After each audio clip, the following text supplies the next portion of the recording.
So on arriving at Auschwitz with your two aunts, you had no idea. The only thing was the wagon door was opened and there were big shouts, "Raus, raus, out, out." And there were people who looked to me as though they were wearing pajamas and striped. People were separated, the males from females. So whether it's a boy from the mother or a girl from a father or husband and wife, separate. And all they did was, as each person came, did no talk.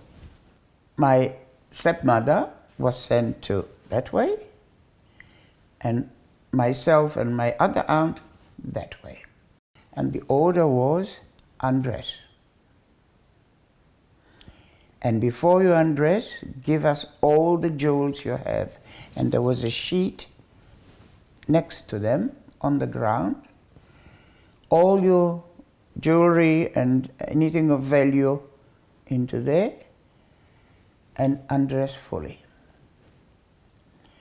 Here I am, just turned 20, innocent, like in those days people were still undressed in front of these men. But our hair was shaved fully and all other body hair was removed. And then we had to move on and there were showers. So then again move up, and there were the German women distributing clothing.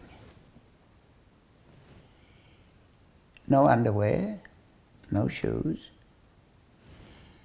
And I received a long evening skirt, a long black evening skirt, and a men's pyjama top, a big one.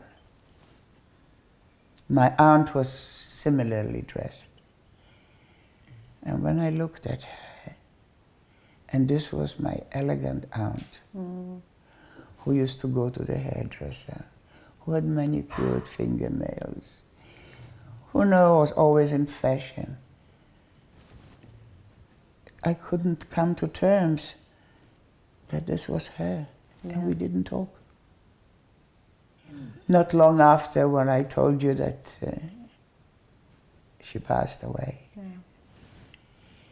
and I picked her up, because she was skin and bones. I mean, there's nothing to pick up. And put her on the ground outside where lots of other bodies were. And I stood there. And I didn't know any Hebrew prayers. I wasn't very well,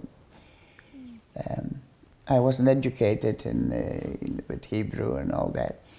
But yes, there are some prayers that you say for the dead. But I didn't know any, so I just stood there. And this was her funeral. I missed her, of course, because she really was my beloved aunt. She was so good to me and so caring, and she loved me so much, and I loved her.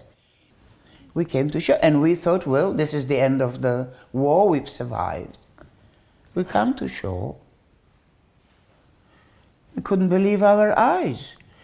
There were Germans standing there waiting for us. And if I tell you that the sea there turned red,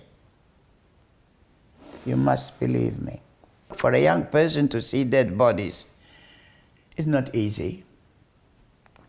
But when you see one, you see two, then the third one doesn't make such a big impression anymore. And as far as hate, I forbid to use that word in my family. I said, you don't hate food, you don't hate anything. You don't like it, you dislike it, or you'd rather not have it, or you'd rather not see it, but you don't hate it. Hate is a word I don't want to hear. What's the good of hating? It only ruins you. doesn't give you anything.